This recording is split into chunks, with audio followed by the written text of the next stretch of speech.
अस्सलामुअलैकुम दोस्तों। उम्मीद है कि आप सब ठीक होंगे।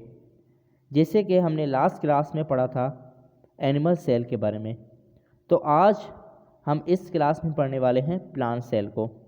सो before starting our class I would like to tell you something about cell.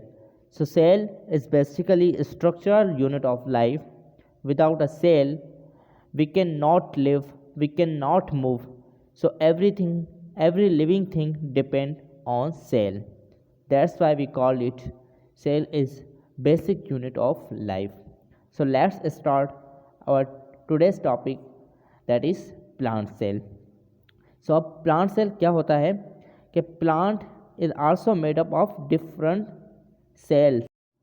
सो अब हम देखते हैं कि प्लांट सेल जो होता है वो कौन सी चीज़ों पर कंसिस्ट होता है, कौन सी चीज़ों पर मुश्तमिल होता है। तो उसमें भी न्यूक्लियस, वैक्यूल, साइटोप्लाज्म जैसे एनिमल सेल में मौजूद होता है, इसी तरह से ये चीज़ें प्लांट सेल में भी मौजूद होती है। बट जो प्लांट सेल होता है उसमें कुछ डिस्टिंक्टिव फीचर्स आ जाते हैं जो कि एनिमल सेल को प्लांट सेल से डिफरेंट बना लेते हैं। सो आइए हम देखते हैं कि प्लांट सेल में कौन सी चीज़ें मौजूद होती है और उनका फंक्शन क्या होता है। सबसे पहले हम देखते हैं सेल वॉल को।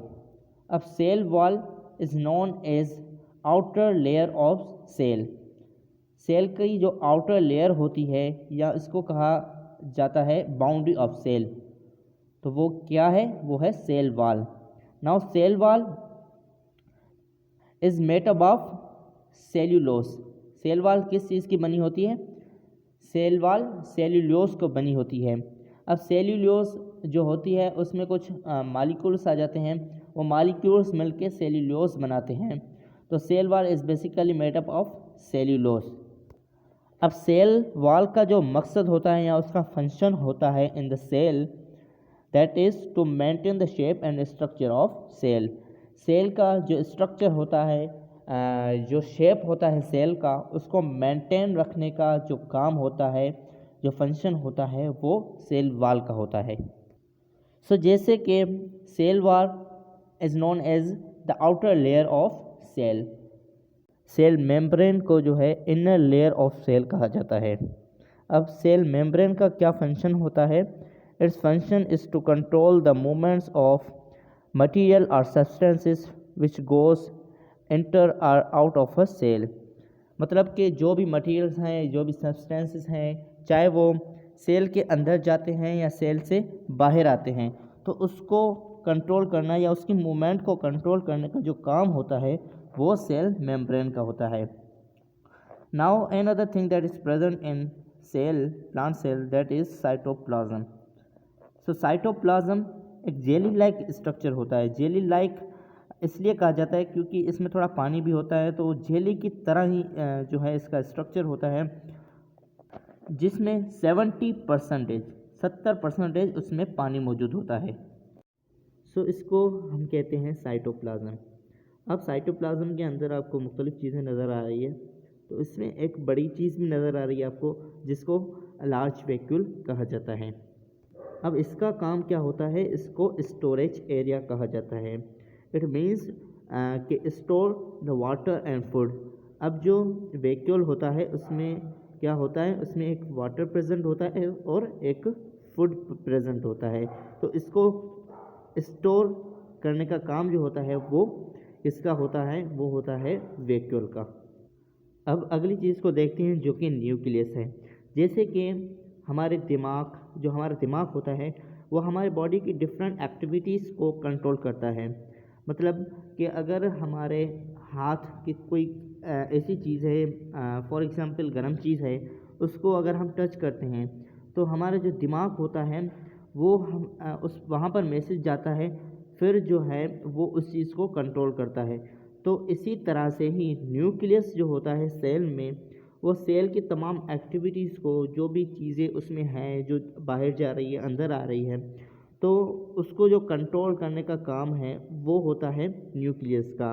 Nucleus is also known as control centre of cell. अब न्यूक्लियस के अंदर ही एक चीज़ मौजूद होती है जिसको क्रोमोसोम कहा जाता है। अब क्रोमोसोम क्या होता है, एक हेरिडिटी मटेरियल होता है। इसको हम कह सकते हैं कि ये एक विरासती मादा होता है।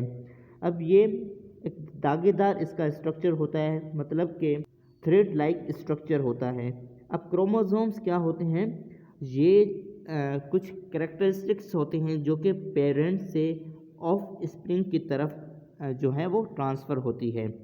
जैसे हम इंसान जो है वो उसकी कैरेक्टरिस्टिक्स जो होती हैं अपने वालिदैन के, वो अपने बच्चों में ट्रांसफ़र होते हैं। इसी तरह से ही प्लांट सेल में भी न्यूक्लियस के अंदर क्रोमोसोम्स होते हैं जो कि अपनी कैरेक्टरिस्टिक्स को जो है वो अपने ऑफ स्प्रिंग की तरफ जो है वो ट्रांसमिट करते हैं। तो ये होता है क्रोमोसोम्स। अब एक और चीज़ इसमें होती है वो है माइटोकॉन्ड्रिया। अब mitochondria is known as the power house of cell, और यहाँ पर पावर जनरेट होता है। अब एनर्जी जो प्रोड्यूस हो रही है वो एनर्जी प्रोवाइड करता है माइटोकॉन्ड्रिया सेल को। दैट्स वाई जो है सेल अपनी तमाम एक्टिविटीज़ को जो है वो कैरी आउट कर सकता है। जैसे हम इंसानों के लिए भी एनर्जी की ज़रूरत होती है, इसी तरह से ही प्लांट सेल के लिए भी एनर्जी की ज़रूरत होती है। तो ये था mitochondria. So last part of plant is chloroplast. अब क्लोरोप्लास्ट क्या होता है कि these are tiny discs containing a green pigment or green substance called chlorophyll। अब क्लोरोप्लास्ट के अंदर जो है एक ग्रीन पिगमेंट मौजूद होता है जिसको क्लोरोफिल कहा जाता है। अब क्लोरोफिल का क्या फंक्शन होता है, it traps the sunlight that plants need to make food through the process of photosynthesis. अब फोटोसिंथेसिस के ज़रिए से जो प्लांट्स फूड को बनाते हैं तो उसके लिए क्लोरोफिल का होना लाजमी है, because without chlorophyll plants can not make their own food. So for the process of photosynthesis chlorophyll is very important. So ये चीज़ें हैं जो कि प्लांट सेल के अंदर मौजूद होती हैं। So thank you very much. दुआओं में याद रखिएगा।